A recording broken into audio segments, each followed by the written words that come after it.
Just like the wind, just let it pass through, just let it pass you. You do what you Good morning, do. everybody, and happy Sunday. I am still here in Istanbul, Turkey, in this beautiful, I don't want to call it a hotel room, in this beautiful suite that we got.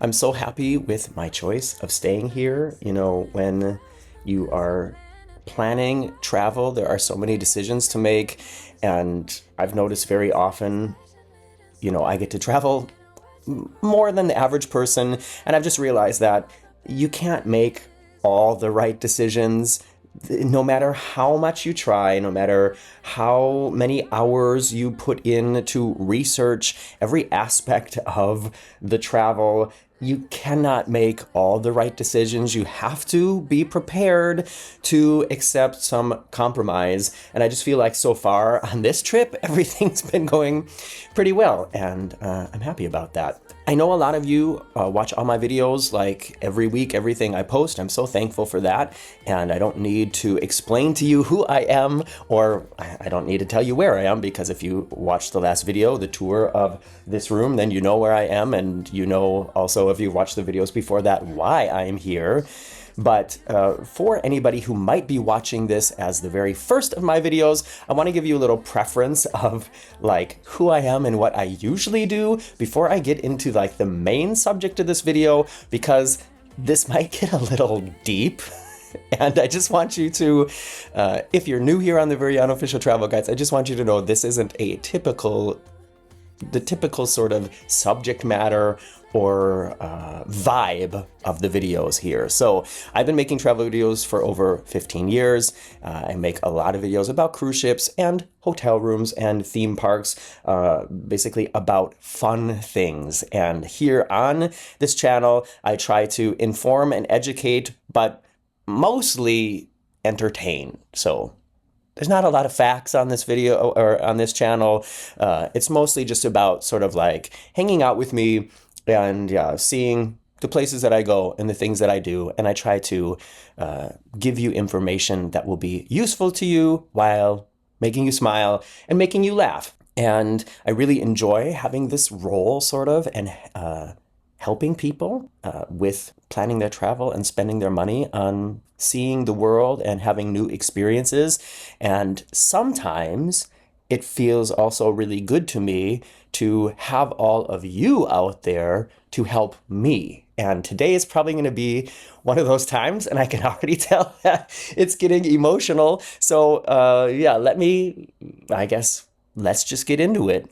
And I guess I will apologize in advance for anybody who is bothered by me using my platform as a therapy session, I guess.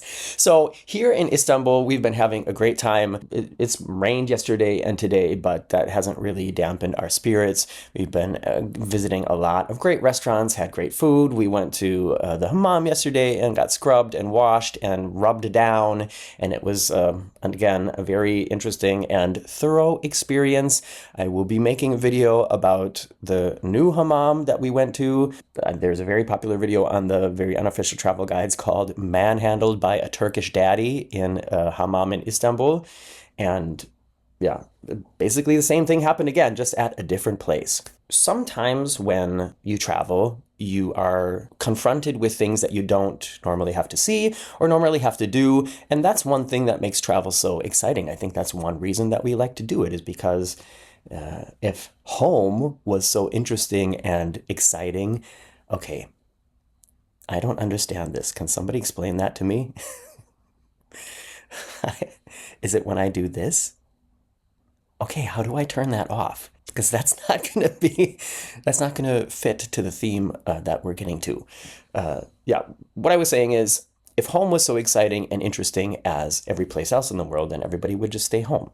And we travel because we want to see new things and experience new things. And inevitably, if you travel a lot, you're going to end up experiencing things that maybe make you question certain aspects of your life and values. One thing that I've been struggling with a little bit here that is not new to me because I've seen this in many places, especially in the Mediterranean, is there are so many stray cats on the street here, and they're taken very well care of. There are cat hotels all over the place. People have food and water for the cats out everywhere. If you go into businesses, there are cats just sitting on the counter, or we went into a clothing store and there were cats like cuddling between the stacks of jeans. So I think the cats, are pretty well taken care of here, but there are cats that you see living on the street that, have have had a rough night, I guess you could say. And so that's one thing that always, I always think, oh, I wish I could do something more for these cats. I don't really think, no, like there's so many people here who I also know care about the cats, but there's just so many cats.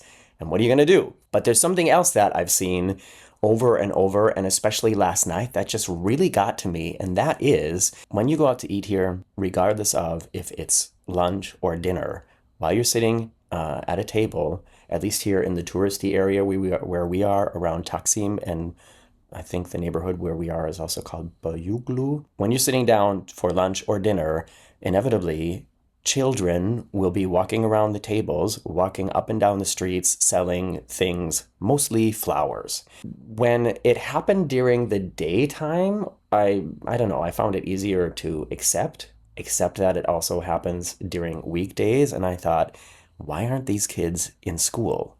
Are they like on a field trip doing fundraising? I know that sounds really naive and stupid right now, but when we got here, at first I was like, wow, this is interesting. Who are these kids? But then I realized that they're also out at night. And last night we were in a nice bar, having nice dinner, sitting outside on the terrace.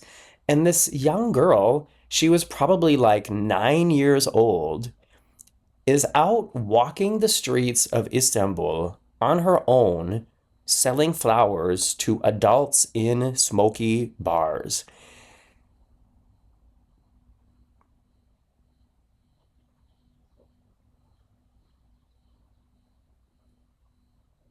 And it's just, I guess what? Okay, there's many layers to this situation. One of them is, of course, this is not something that a child should be doing. It was like 10:30 at night, and she's walking around the streets selling flowers to people in smoky bars. And she obviously was very tired. She was very frustrated that nobody was buying her flowers. She had a snotty nose, and yeah, it's just not, that's just not cool. I'm somebody who I'm very empathetic. Like I feel emotions very strongly, especially emotions from other people around me, which is probably one reason why I was not a good manager when I was working in managerial positions, because inevitably people are always going to hate their managers. And I feel that very strongly. And so, yeah, that's a reason why I probably wasn't a very good manager and probably shouldn't, or I should probably shy away from long-term situations in positions like that again. But I just felt so intensely sorry for this little girl. And then you're probably asking yourself, well, did you buy her flowers? And the answer is no, because I don't know what happens to this money. I don't know if she's being used by, some kind of mafia, and if the money that she gets for selling these flowers, if it even goes to her family, or what happens with this money. I read an article this morning from Associated Press that described the situation a little bit. And according to this article, there are a lot of poor people living in suburbs around Istanbul. This is a huge, huge city. A lot of them are refugees living in I guess slums would be probably the proper word. And there are organizations that in a way help them, because they pick them up from the slums and bring them into the city so they can do this work to help support their families. But, these kids should be in school. They should be playing sports. They should be hanging out with their friends. They should be doing their homework. They should not be selling flowers in bars at 10:30 at night. So the question that I have now is, these kind of situations are not new, and this probably exactly this situation is in cities all over the world all the time. And to boil it all down, the existential question that I'm battling with this morning is, how is it okay for me to have a good time when there's so many other people having a shitty time? So that's where I'm at this morning. And I don't know why, like, it's really hitting me, but I just keep seeing that little girl's face last night. And I did give her some Kleenex, which she was very grateful for. I guess my question for you is, how do you deal with this situation or with this question? And I think right now, okay, well, what would make me feel better? I'm not going to be able to solve this problem, definitely not alone. And I could try to find an organization that helps these kids. But with the means that I have, I don't know if I would be able to really make a dent in the situation. There are other content creators who have a much broader audience, and I can think of like Emma, who supports certain organizations that do good things, and she's able to raise a lot of money. And I feel like, okay, if I tried to do that, the amount of money that would come together would probably be embarrassingly small. So does that mean I shouldn't do it at all? Or I don't know. I don't know what would make me feel better right now, but I would appreciate it if you have also felt yourself in this situation and pondered this question. What do you think about it? Like, how do we navigate this situation? I don't know. I don't know how to say it.